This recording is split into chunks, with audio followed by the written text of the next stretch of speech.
Hello बच्चों, आप सभी का स्वागत है। तो आज की क्लास में हम पढ़ेंगे क्लास 10 के ऑब्जेक्टिव क्वेश्चन, जो कि आपके एग्जाम में क्या आते हैं, बार बार वो पूछते हैं। यानी कि पूरी वो 90% क्या होते हैं, चांस होते हैं जो कि आपके एग्जाम में ये क्वेश्चन क्या होते हैं, बार बार आते हैं। तो हम पढ़ेंगे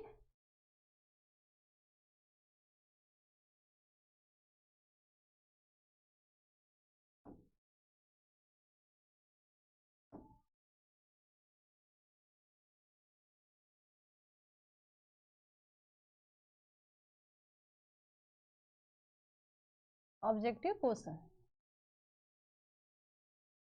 जो कि आपका 1 नंबर में पूछता है। ठीक है, देखो सबसे पहला हमारा क्या है कि हमारी शरीर की सभी ऐच्छिक क्रियाएं नियंत्रित होती है। ठीक है, क्वेश्चन आपके क्या है कि हमारे शरीर की सभी जो ऐच्छिक क्रियाएं होती हैं वो क्या होती हैं, नियंत्रित होती हैं। यानी कि देखो जो हमारा शरीर है, जो हमारी बॉडी है, हमारे देखो 2 तरह की क्रियाएं होती हैं। ठीक है, हमारे शरीर के अंदर देखो जो 2 तरह की क्रियाएं होती है।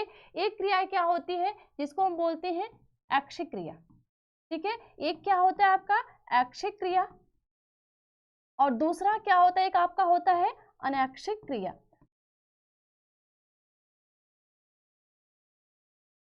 क्या होता है आपका अनैच्छिक क्रिया। तो आपका क्वेश्चन क्या है कि हमारे शरीर की सभी ऐच्छिक क्रियाएं नियंत्रित होती हैं।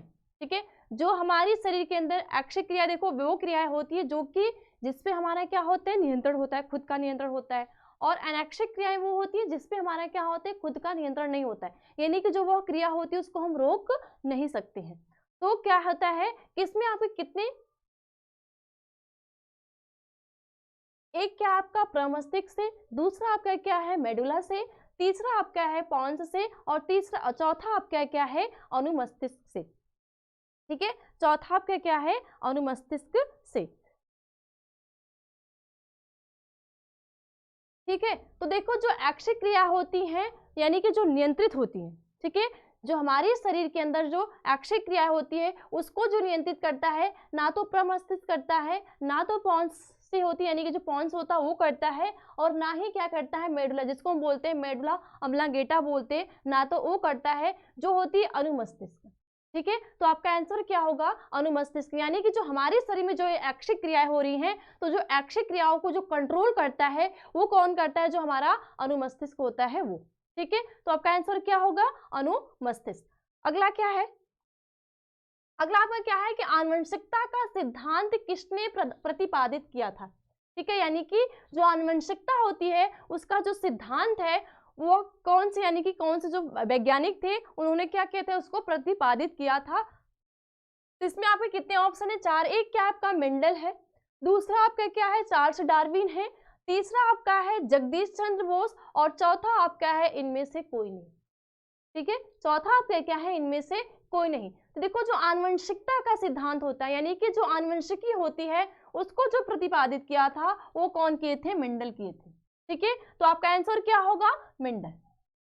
ठीक है, राइट आंसर क्या होगा मेंडल। यानी कि जो चार्ल्स डार्विन है उन्होंने आनुवंशिकता का सिद्धांत यानी कि जो थ्योरी है उसको नहीं प्रतिपादित किया था, और ना ही जगदीश चंद्र जो बोस है वो किए थे, और ना ही यानी कि इन दोनों में से, यानी कि जो इनमें से कोई नहीं, यानी कि इन तीनों में से कोई नहीं। लेकिन आपका आंसर क्या है ए। ठीक है, यानी कि मेंडल।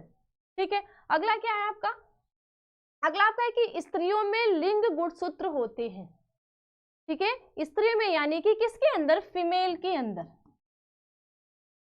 फीमेल के अंदर, यानी कि कौन से गुणसूत्र, सेक्स क्रोमोजोम।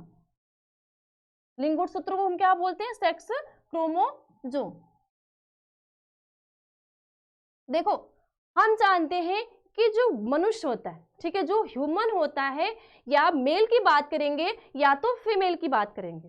ठीक है, या तो मेल की या तो फीमेल की, तो जो गुणसूत्र की संख्या होती है वो कितनी होती है, 46। यानी कि संख्या की बात करेंगे हम तो कितनी होती है, 46 होती है। और अगर जोड़े की बात हम करेंगे तो क्या होते हैं, 23 जोड़े होते हैं। ठीक है, कितने होते हैं, 23 जोड़े होते हैं।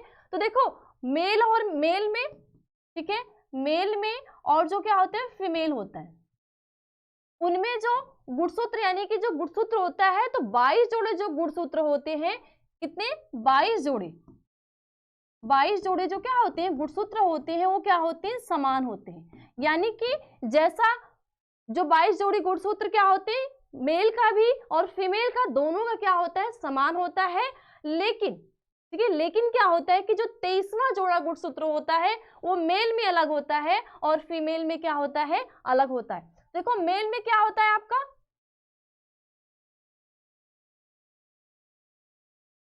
मेल में आपका होता है यक्स वाई। ठीक है मेल में क्या होता है यक्स वाई और फीमेल में क्या होता है यक्स एक्स। ठीक है फीमेल में क्या होता है यक्स एक्स। तो यही गुणसूत्र क्या करता है यानी कि जो 23वां जोड़ा गुणसूत्र मेल का यक्स वाई और फीमेल का यक्स एक्स यही गुणसूत्र क्या करता है लिंग निर्धारण की प्रक्रिया करता है। लेकिन आपका क्वेश्चन क्या है कि स्त्री में लिंग गुणसूत्र होते हैं यानी कि जो फीमेल में होते हैं वो सेक्स क्रोमोसोम कौन से होते हैं तो कौन से होंगे आपके यक्स वाई किसके हो जाएंगे आपके मेल के हो जाएंगे यानी कि पुरुष में पाए जाते हैं। यक्स वाई और यक्स एक्स दोनों यानी कि दोनों तो पॉसिबल नहीं है कि यक्स एक्स भी पाया जाए और यक्स वाई भी पाया जाए और एक क्या इनमें से कोई नहीं तो आपका आंसर क्या होगा यक्स एक्स। ठीक है क्या होगा यक्स एक्स क्योंकि जो 23वां जोड़ा क्रोमोसोम होता है वो क्या होता है डिफरेंट होता है मेल और फीमेल के अपेक्षा। मेल का क्या होगा यक्स वाई होगा और फीमेल का क्या होगा यक्स एक्स। तो आपका आंसर क्या होगा एक्स एक्स। ठीक है ये आपका क्या होगा गलत होगा। ठीक है अगला आपका क्या है देखो अगला क्या है कि मनुष्य में प्रमुख उत्सर्जी अंग है। ठीक है क्वेश्चन आपका क्या है कि मनुष्य में प्रमुख उत्सर्जी अंग है।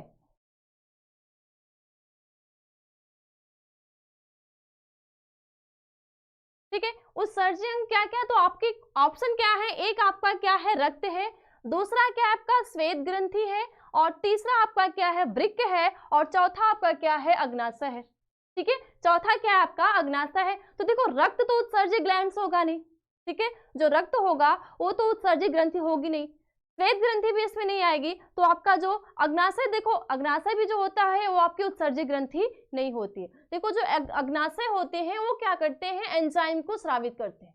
ठीक है जो हमारी अग्नाशय ग्रंथि होती है वो क्या करती है एंजाइम को स्रावित करती है जो कि हेल्प किसमें करता है जो हम भोजन खाते हैं।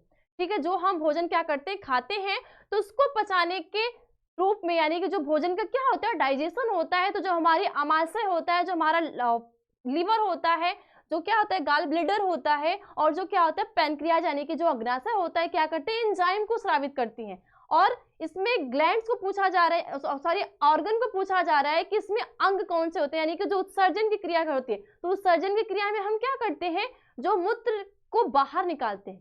ठीक है मूत्र को हम बाहर पास करते हैं तो उसमें आपका क्या होगा आंसर क्या होगा वृक्क। ठीक है क्या होगा आपका आंसर वृक्क यानी कि जो किडनी होती है वृक्क को हम क्या बोलते हैं किडनी होती है। तो किडनी हमारी क्या होती है मनुष्य में प्रमुख उत्सर्जी अंग होती है यानी कि किडनी के द्वारा क्या किया जाता है उत्सर्जन की क्रिया हम करते हैं इसीलिए हम उसको क्या बोलते हैं कि जो हमारा वृक्क होता है वह प्रमुख यानी कि जो मेन क्या होता है ऑर्गन होता है किसका उत्सर्जी अंग होता है। ठीक है अगला क्या है आपका अगला आपका है कि इंसुलिन नामक हार्मोन की कमी से कौन सा रोग उत्पन्न होता है। ठीक है क्या आपका कि इंसुलिन नामक हार्मोन की कमी से कौन सा रोग उत्पन्न होता है यानी कि ह्यूमन के शरीर में मानव के शरीर में अगर जो इंसुलिन हार्मोन्स होता है अगर उसकी कमी हो जाए तो उसके अंदर कौन सा रोग उत्पन्न होगा। देखो हम बोलते हैं कि जो हम किसी भी जितने भी हमारे शरीर के अंदर क्या है हार्मोन्स है चाहे कोई भी चीज है अगर वो ज्यादा अगर उसका जो एक लेवल होता है जो एक मात्रा होती है अगर उस मात्रा से वो ज्यादा जाएगा तो भी वो हमारे बॉडी को इफेक्ट करेगा यानी कि प्रभावित करेगा और कम होगा तो भी हमारे बॉडी को क्या करेगा प्रभावित करेगा। ठीक है तो अगर इंसुलिन नामक हार्मोन यानी कि जब इंसुलिन की मानव के शरीर में अगर कमी होती है तो कौन सा रोग उत्पन्न होता है तो आपका क्या है उच्च रक्तचाप। ठीक है पहला आपका एक क्या है ऑप्शन उच्च रक्तचाप दूसरा क्या है आपका मधुमेह तीसरा आपका क्या है घेगा और चौथा आपका क्या है बौनापन। तो देखो हम जानते हैं कि जो घेगा रोग होता है ठीक है जो घेगा रोग होता है वो किसकी कमी से होता है आयोडीन की कमी से होता है। ठीक है जो मनुष्य के अंदर जो घेगा रोग होता है कहाँ पाया जाता है जो ये वाला हमारा जो पार्ट होता है जहाँ पे हमारी क्या होती है थायराइड ग्लैंड्स होती है क्या होती है जो थायराइड ग्लैंड्स होती है तो वहां पे क्या होता है घेगा रोग होता है यहाँ पे सूज जाता है उसको हम क्या बोलते हैं घेगा रोग। तो ये तो नहीं होगा और एक क्या होता है बौनापन। तो इंसुलिन जो हार्मोन, इंसुलिन हार्मोन्स की वजह से तो बौनापन नहीं होता है, और ना ही उच्च रक्तचाप, यानी कि जो उच्च रक्तचाप होता है इसके वजह से होता है। तो इसका आपका आंसर क्या होगा, मधुमेह। यानी कि अगर मानव के शरीर में इंसुलिन की कमी होगी, इस हार्मोन्स का लेवल जो होगा क्या होगा, कम होगा, तो कौन सा रोग होगा, मधुमेह रोग होगा।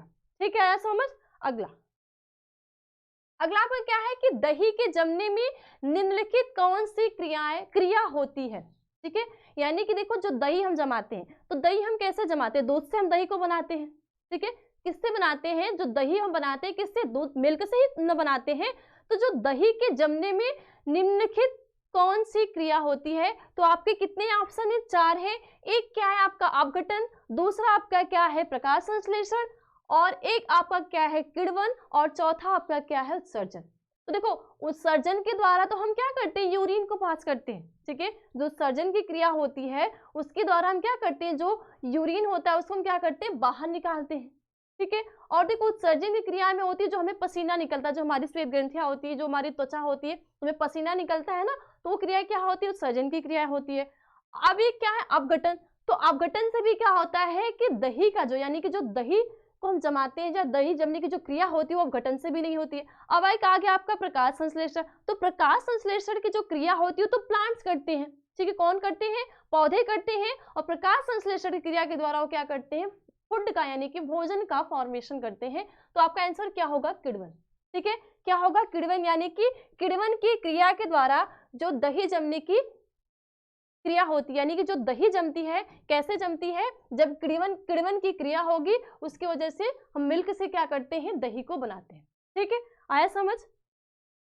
अगला आपका है कि मानव में मादा निषेचन होता है। ठीक है, आपका अगला क्या है कि मानव मादा में निषेचन होता है।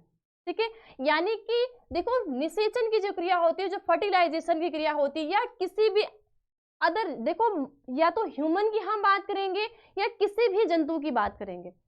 देखो अगर नई जीव की उत्पत्ति होती है, नई संतति की उत्पत्ति होती है, जो हमारी आगे की, जो हमारी पीढ़ी दर पीढ़ी जो संख्या बढ़ती है, वो किसके द्वारा, देखो मेन आपका क्या होता है, फर्टिलाइजेशन। ठीक है, मेन आपका क्या होता है, फर्टिलाइजेशन।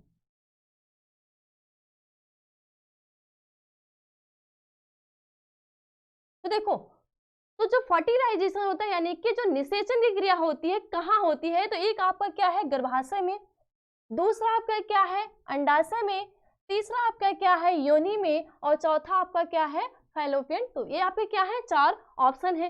तो देखो गर्भाशय में, तो गर्भाशय में हम जानते हैं कि उसमें क्या होता है, भ्रूण का विकास होता है। जो एक नवजात शिशु को जन्म दिया जाता है, जो एक भ्रूण का जन्म होता है, शिशु का जो जन्म होता है, तो कहाँ, यानी कि जो हमारा यूट्रस होता है, जो गर्भाशय होता है, वहां पे क्या होता है, विकास होता है। योनि यानी कि जो वेजाइना होता है, वहां पे तो नहीं होगा। ठीक है, और एक क्या है अंडाशय, यानी कि जो ओवरी।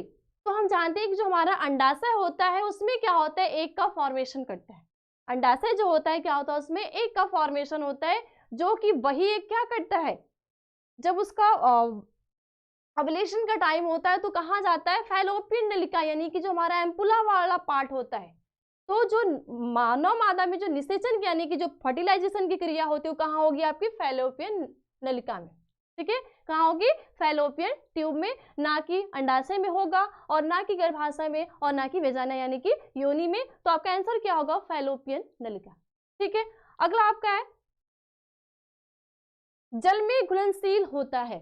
ठीक है, अगला आपका क्या है कि जल में घुलनशील होता है। तो देखो आपका जो जल में घुलनशील होता है इसमें एक है विटामिन ए, विटामिन डी, और विटामिन के, और विटामिन सी।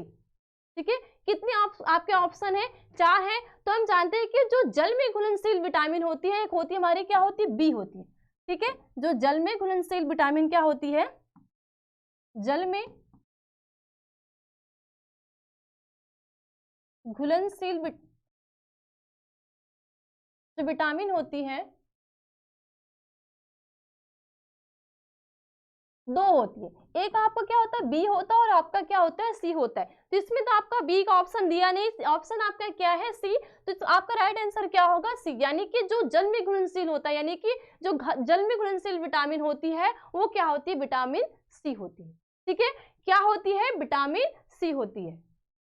अगला आपका क्या है कि जठर रस स्रावित करने वाली जठर ग्रंथियां उपस्थित रहती है। ठीक है, जठर रस स्रावित करने वाली जठर ग्रंथियां उपस्थित रहती है, यानी कि जो जठर रस, हम जानते हैं कि जब हम हमारे भोजन का क्या होता है, डाइजेशन होता है, पाचन की क्रिया होती है, तो पाचन की क्रिया के लिए पहले भोजन कहाँ 3 से 4 घंटे कहाँ जो हमारा क्या होता है, अमाशय होता है, यानी कि जो स्टमक यानी कि पेट होता है वहां पे होता है। तो जो हमारी अमाशय होती है उसमें क्या होती है, जठर ग्रंथियां पाई जाती है। क्या पाई जाती है, जठर ग्रंथियां। और वह जठर ग्रंथियां क्या करती हैं, जठर रस का स्रावण करती है। ठीक है, क्या करती है, जठर रस का स्रावित करती है। तो इसमें आपके ऑप्शन कितने, 4 है। एक क्या आपका अमाशय में क्षुद्रांत, यानी कि क्षुद्रांत को हम क्या बोलते हैं, छोटी आंत बोलते हैं, छोटी आंत में या यकृत में या बृहदांत्र में। ठीक है, या यकृत में या तो बृहदांत्र में। तो आपका जो आंसर होगा कहाँ होगा, अमाशय में, क्योंकि देखो जो अमाशय होता है, अमाशय में क्या पाई जाती है, जठर ग्रंथियां। ठीक है, क्या पाई जाती हैं, जठर ग्रंथियां पाई जाती हैं, जो कि क्या करती हैं, जठर रस को स्रावित करती हैं। कहाँ पाया जाता है, अमाशय में। ये जठर ग्रंथियां जो होती है कहाँ पाई जाती है, अमाशय में पाई जाती है, और यही जठर ग्रंथियां क्या करती है, जठर रस का स्रावित करती है। तो आंसर आपका क्या होगा, अमाशय में। ठीक है, अगला आपका है, निम्न में से कौन एक केवल जंतुओं में पाया जाता है। ठीक है, अगला क्वेश्चन आपका क्या है कि निम्न में एक केवल जंतुओं में पाया जाता है।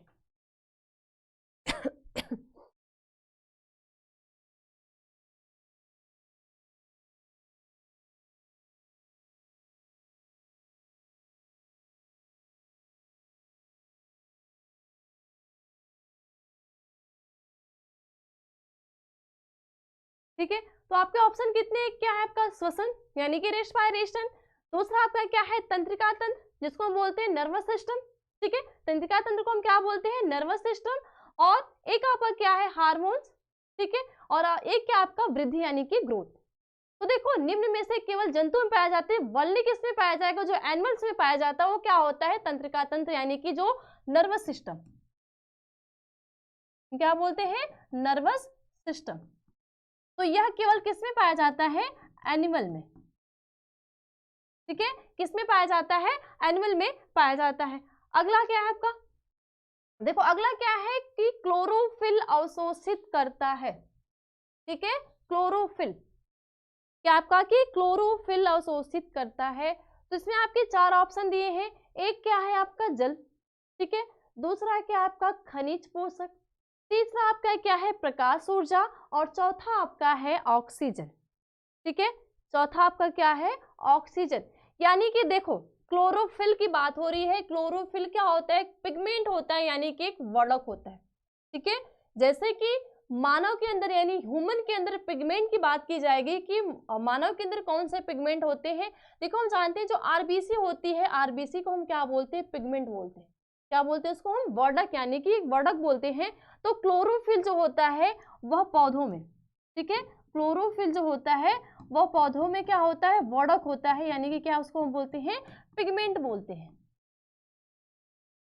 क्या हम बोलते हैं, पिगमेंट बोलते हैं। तो जो क्लोरोफिल होता है अवशोषित करता है, यानी कि क्लोरोफिल किस चीज को अवशोषित करता है। तो देखो जो प्रकाश संश्लेषण क्रिया होती है, क्यों होती है, रीजन क्यों है कि प्रकाश संश्लेषण की जो क्रिया होती है प्लांट्स में ही होती है, यानी कि पौधे में ही होती है। और क्यों पौधे में ही होती है, तो क्यों उनके लीफ में ही होती है। आखिर रीजन क्या होता है, क्यों पौधे के जो स्टेम होता है, ठीक है, जो पौधे का क्या हो गया, स्टेम होता है, उसमें क्यों नहीं होता, क्यों ओनली वन लीफ में ही होती है।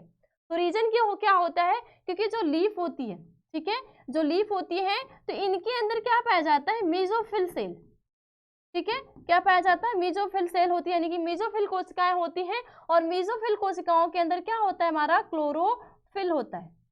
क्या होता है, क्लोरोफिल। तो यह क्या अवशोषित करता है, तो प्रकाश संश्लेषण की क्रिया के द्वारा, यानी कि जो प्रकाश संश्लेषण की क्रिया होती है, तो जो लीफ होती है किसके प्रेजेंस में, लाइट के प्रेजेंस में क्या करती है, भोजन बनाती है। तो आपका आंसर क्या होगा, प्रकाश ऊर्जा। ठीक है, आंसर क्या होगा, प्रकाश ऊर्जा। यानी कि जो क्लोरोफिल होता है, जब प्रकाश संश्लेषण की क्रिया होती है तो किसको अवशोषित करता है, तो किसको, प्रकाश ऊर्जा को, ना कि खनिज पोषक को या ऑक्सीजन को या जल को। तो आंसर क्या होगा आपका, प्रकाश ऊर्जा।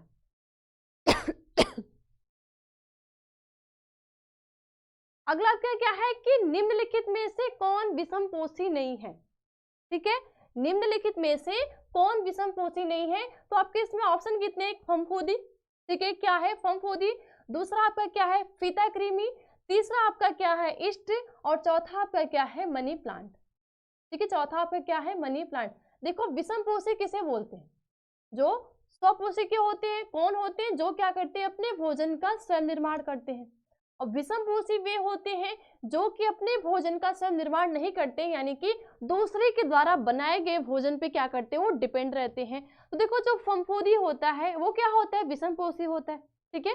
फफूंदी वो क्या होता है? वो भी क्या होता है? विषमपोषी होता है।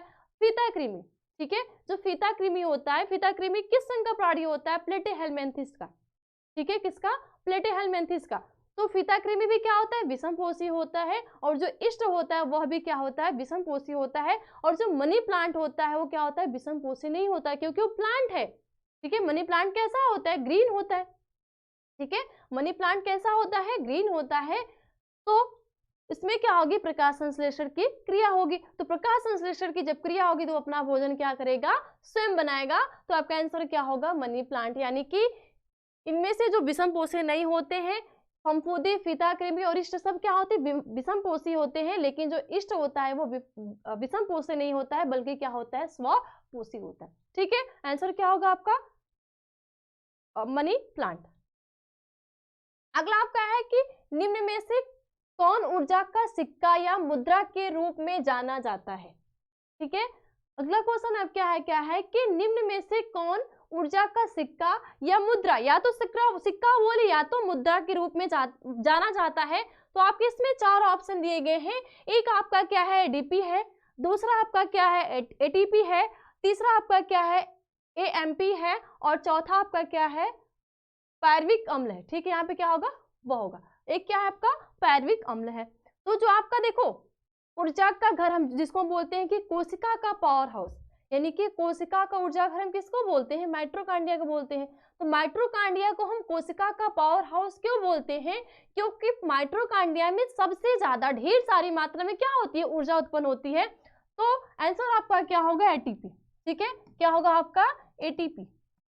यानी एटीपी को हम क्या बोलते हैं? ऊर्जा का सिक्का बोलते हैं, या मुद्रा के रूप में हम जानते हैं, ठीक है। क्या? या तो सिक्का या तो मुद्रा के रूप में हम जानते हैं, ठीक है। अगला आपका क्या है कि एड्स का कारण है, यानी कि एड्स का कारण, यानी कि जो एड्स रोग होता है, जो एड्स रोग होता है, जो कि क्या होती है? बहुत ज्यादा क्या है? गंभीर बीमारी है, जिससे यानी कि कोई भी व्यक्ति एड्स से संक्रमित हो जाता है तो वो नहीं बचता है, क्योंकि अगर कोई भी व्यक्ति है उसको एड्स रोग से ग्रसित हो जाएगा तो उसकी मृत्यु होना ही होना है। बहुत ज्यादा क्या होता है? उसको डॉक्टर क्या करते हैं? देखो इस रोग का तो पता जो होता है पहले तो 4 से 12 वर्ष के बाद ही पता चलता है। यानी कि जो भी व्यक्ति क्या होता है एड्स से संक्रमित होता है तो उसके लक्षण तुरंत शो नहीं करते, यानी कि जो उसके सिम्टम होते हैं तुरंत नहीं दिखते हैं। 4 से 12 वर्ष का टाइम लग जाता है उसके लक्षण ही शो करने में, दिखने में, ठीक है। यानी कि कब दिखता है? जब वो व्यक्ति पूरी तरीके से उस रोग से क्या हो जाता है? ग्रसित हो जाता है। तो इसमें यहाँ पे क्या है? जीवाणु है, विषाणु है, प्रोटोजोआ है और क्या है? कवक है, ठीक है। कितने आपके हैं? जीवाणु है, विषाणु है और सी प्रोटोजोआ है और चौथा डी यानी कि क्या है? कवक है। तो देखो जो एड्स का कारण होता है, यानी कि जो एड्स रोग फैलता है किसके द्वारा? विषाणु। विषाणु को हम क्या बोलते हैं? वायरस, ठीक है। विषाणु को हम क्या बोलते हैं? वायरस। और किस वायरस की वजह से? तो हम जानते हैं जो HIV वायरस होता है, ठीक है। क्या होता है? जो HIV वायरस होता है उसके वजह से क्या होता है? एड्स फैलता है। तो एड्स के फैलने के कारण यानी कि किसी भी पर्सन में, किसी भी व्यक्ति में, या कोई भी व्यक्ति इस रोग से ग्रसित होता है तो उसके फैलने के कारण कौन से होते हैं? वायरस होते हैं। और कौन से वायरस? HIV virus. तो आपके आंसर क्या होंगे? विषाणु, ठीक है। क्या होगा आपका आंसर? विषाणु। अगला आपका क्या है कि आवृत्तबीजी पौधों में नर जनन अंग होते हैं, ठीक है। अगला आपका क्वेश्चन क्या है कि जो आवृत्तबीजी पौधे होते हैं उनमें नर जनन अंग होते हैं। देखो दो प्रकार के प्लांट्स होते हैं। एक होता है प्लांट्स की बात हम करेंगे तो कई तरीके, जो हमारा क्या है बटा होता है, जो कवक हो गया, एक होता है हमारा जिम्नोस्पर्म और एंजियोस्पर्म। तो आवृत्तबीजी प्लांट हम उसको बोलते हैं जिनमें क्या होता है कि बीज उत्पन्न करने की कैपेसिटी होती है, यानी कि क्षमता होती है। और अनावृत्ति हम किसको बोलते हैं? जिनमें कि बीज उत्पन्न करने की क्षमता नहीं होती है, ठीक है। तो आवृतबीजी पौधों में नर जनन अंग होते हैं। तो इसमें आपके कितने हैं ऑप्शन दिए गए, एक जायांग है, पुमंग है, बीजांड है और क्या है पराग नलिका है। ठीक है, क्या है आपका पराग नलिका।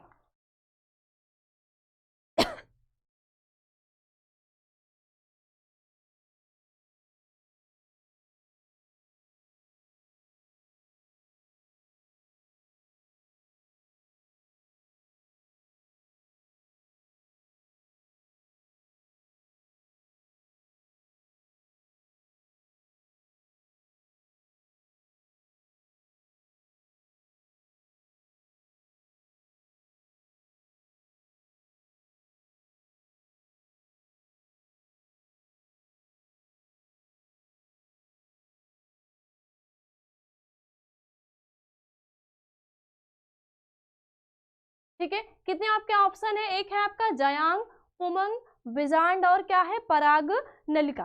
ठीक है, तो देखो जब हम एक पुष्प की संरचना देखते हैं, ठीक है, जो हमारे एक पुष्प की संरचना क्या होती है,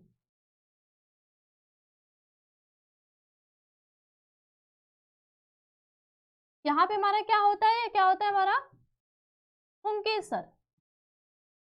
ठीक है, क्या होता है पुंकेसर, जिसको हम क्या बोलते हैं पुमंग, क्या बोलते हैं पुमंग। ठीक है, दो नर जननांग होते हैं ना एक पुष्प के अंदर, यानी कि जो आवृतबीजी पुष्प होता है उसके अंदर दो नर जननांग दो जननांग होते हैं।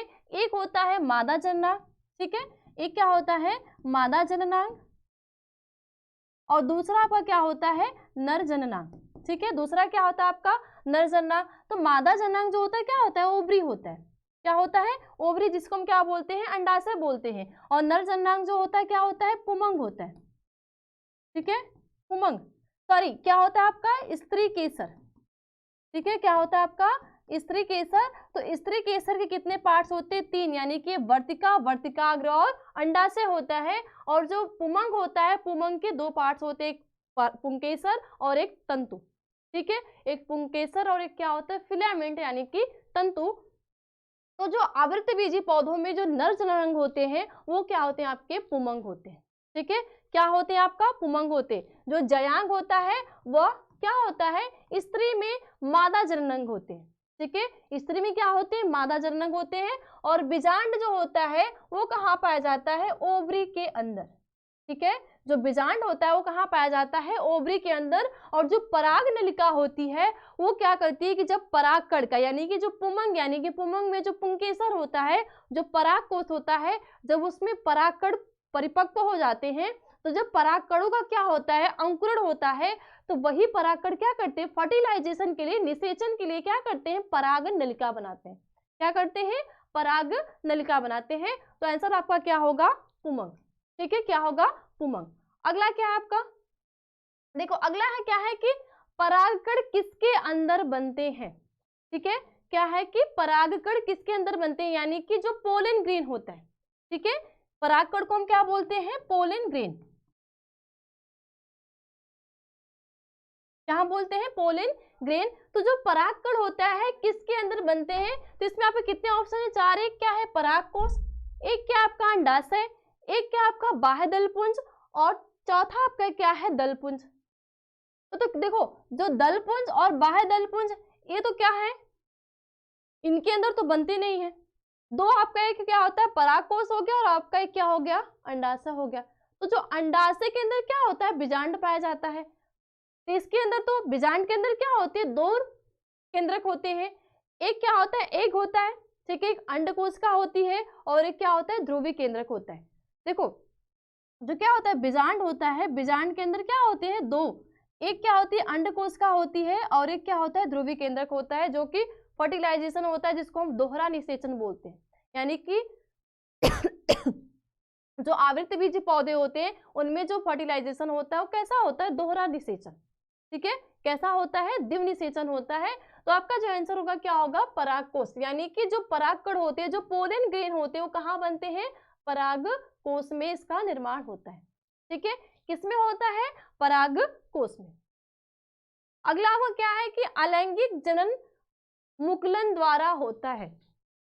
ठीक है, अगला क्वेश्चन आपका क्या है कि अलैंगिक जनन किसके द्वारा होता है मुकुलन द्वारा होता है। यानी कि जो मुकुल के द्वारा जो अलैंगिक जनन की क्रिया होती है किस में होता है, यानी कि अमीबा में होता है, या ईस्ट में होता है, या प्लाज्मोडियम में होता है, या तो लिस्मेनिया में होता है। ठीक है, कितने ऑप्शन आपके दिए हैं? 4। यानी कि जो मुकुलन की प्रक्रिया होती है, ठीक, किसकी? जो मुकुलन यानी कि जो बड के द्वारा क्या होता है, फर्टिलाइजेशन होता है। और अलैंगिक जनन किसमें होता है? देखो, अलैंगिक जनन और लैंगिक जनन में क्या होता है कि लैंगिक जनन में क्या होगा, जो लैंगिक जनन होता है उसमें क्या होता है कि मेल, ठीक है, फीमेल प्लस मेल, यानी कि दोनों नरयुग्मक क्या करते हैं, यानी कि जो जनन अंग होते हैं दोनों पार्टिसिपेट करते हैं, यानी कि दोनों भाग लेते हैं, तो वह क्रिया क्या कहलाती है? लैंगिक जनन होता है, जिसमें नर और मादा दोनों भाग लेते हैं, यानी दोनों में क्या, दोनों एक साथ मिलकर क्या करते हैं, संलयन की क्रिया होती है, निषेचन की क्रिया होती है, वो क्या कहलाता है? हमारा लैंगिक जनन होता है। और अलैंगिक जनन में क्या होता है कि या तो फीमेल लेगा भाग या तो मेल, यानी कि दोनों एक साथ भाग नहीं लेते हैं, या तो मेल लेगा या तो फीमेल लेगा, या तो किसी प्लांट्स में क्या होता है उनके तने के द्वारा, पत्तियों के द्वारा क्या होता है, नए प्लांट उगते हैं। तो अलैंगिक जनन यानी कि जो असेक्सुअल रिप्रोडक्शन होता है, यानी कि असेक्सुअल रिप्रोडक्शन मुकुलन यानी कि बड के द्वारा होता है, तो किस में होता है?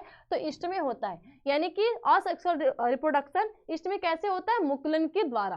कैसे होता है? मुकुलन के द्वारा। अगला क्या है आपका कि मानव में भ्रूण का पोषण मिलता है। मानव में भ्रूण का पोषण मिलता है, यानी कि जब एक बेबी का, स्वच्छ बेबी का, एक नवजात शिशु का जब जन्म होता है, तो भाई उसके जन्म से पहले कुछ तो ऐसी क्रिया होगी, यानी कि उसको, जैसे कि हम फिलहाल क्या है कि पोषण के लिए हमें वसा भी चाहिए, एंजाइम भी चाहिए, पोषण भी चाहिए, सब चीज चाहिए, तो हम क्या करते हैं, अगर प्रोटीन चाहिए होती है तो प्रोटीन वाली चीजें खाते, वसा चाहिए तो वसा वाली चीजें खाते, कार्बोहाइड्रेट चाहिए तो कार्बोहाइड्रेट वाली चीजें खाते।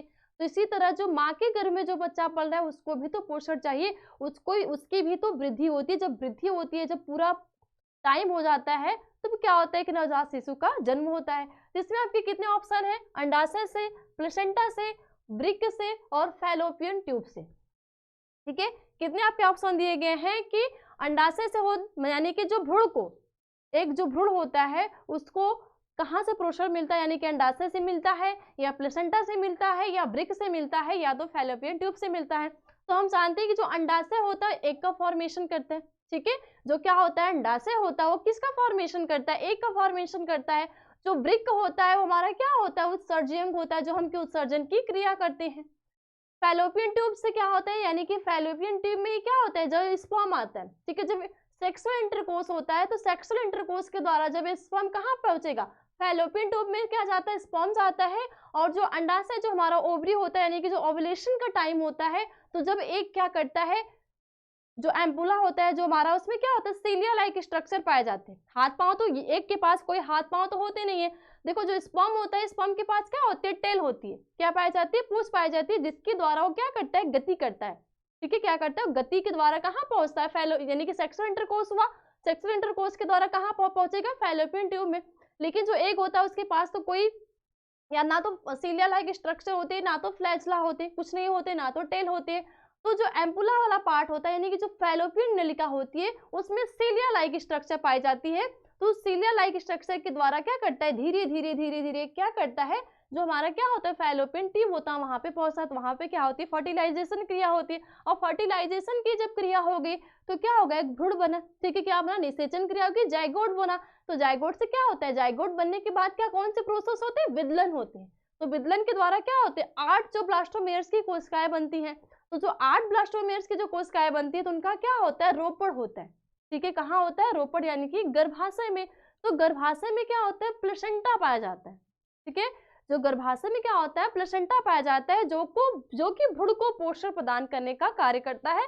तो आपका आंसर क्या होगा? प्लेसेंटा से। यानी कि मानव में भ्रूण का पोषण जो मिलता है किसके द्वारा मिलता है? प्लेसेंटा से, ना कि अंडाशय से, और ना कि वृक्क से, और ना कि फैलोपियन ट्यूब से। ठीक है, समझ में आया? अगला क्या आपका कि मेंडल ने आनुवंशिकता के प्रयोग जिस पौधे पर किए उसका नाम है। ठीक है, यानी कि जो मेंडल है, मेंडल क्या है? वैज्ञानिक है, जो कि हम इनको क्या बोलते हैं कि आनुवंशिकता के सिद्धांत, मेंडल को हम क्या बोलते हैं कि जो मेंडल है वो क्या है? जो हमारा आनुवंशिक के सिद्धांत कौन दिया है? मेंडल दिए हैं। तो मेंडल क्या है कि क्वेश्चन क्या है कि मेंडल ने आनुवंशिकता के प्रयोग जिस पौधे पर किए उसका नाम है, यानी कि जो आनुवंशिकता का सिद्धांत दिए तो किसी पे क्या किया, प्रयोग किए, तब तो उनको समझ में आया कि नहीं ये आनुवंशिक की यानी कि जेनेटिक है, यानी आनुवंशिक की है, यानी कि एक पीढ़ी से दूसरी पीढ़ी में क्या करती है, जाती है, चाहे उसके सिम्टम हो चाहे उसके क्या हो, कैरेक्टर हो। तो चार ऑप्शन आपके क्या है, गुड़हल है, गेंदा है, गुलाब है और मटर है। तुम जानते हैं कि जो मटर का पौधा यानी कि जो मेंडल है उन्होंने आनुवंशिकता के लिए, ठीक है, जो आनुवंशिकी सिद्धांत दिया था उसके लिए किस पौधे पे प्रयोग किया था, मटर के पौधे पे। तो आपका आंसर क्या होगा, मटर का पौधा। गुड़हल या गेंदा या गुलाब पे उन्होंने नहीं किया था, किसमें किया था, मटर के पौधे पे। ठीक है, अगला आपका क्या है कि मनुष्य में गुणसूत्रों की संख्या होती है, मनुष्य में गुणसूत्रों की संख्या होती है, यानी कि अभी हम लोग पिछले पढ़े कि जो मानव में यानी कि जो मादा में गुणसूत्र यानी कौन से गुणसूत्र, लिंग गुणसूत्र होते हैं, यानी कि मादा के अंदर कौन से गुणसूत्र होते हैं, एक्स एक्स होते हैं। अब यहाँ क्या पूछ रहा है, मानव की यानी कि चाहे मेल हो या फीमेल हो उनमें काउंट पूछ रहा है, संख्या की बात कर रहा है। तो आपका एक क्या है आपका 40 यानी कि 44 यानी कि 44 या 45, तीसरा आपका क्या है 46 और चौथा आपका क्या है 47। तो देखो जो मानव में गुणसूत्रों की यानी कि जो क्रोमोजोम की जो संख्या होती है, क्रोमोजोम की जो संख्या होती है वो क्या होती है, 46 होती है। संख्या में कितनी होती है 46 और जोड़े की हम बात करेंगे तो कितना होगा 23। ठीक है, क्या होगा 23। तो आपका आंसर क्या है 46, यानी कि मनुष्य में क्रोमोजोम की जो संख्या होती कितनी होती 46 होती है। अगला आपका क्या है कि मेंडल के अनुसार शुद्ध लंबे पौधे का जिन प्रारूप होता है। ठीक है, मेंडल के अनुसार जो शुद्ध लंबा पौधा होता है उनका क्या प्रारूप होता है। तो इसमें आपके कितने ऑप्शन दिए हैं, 4 ऑप्शन है।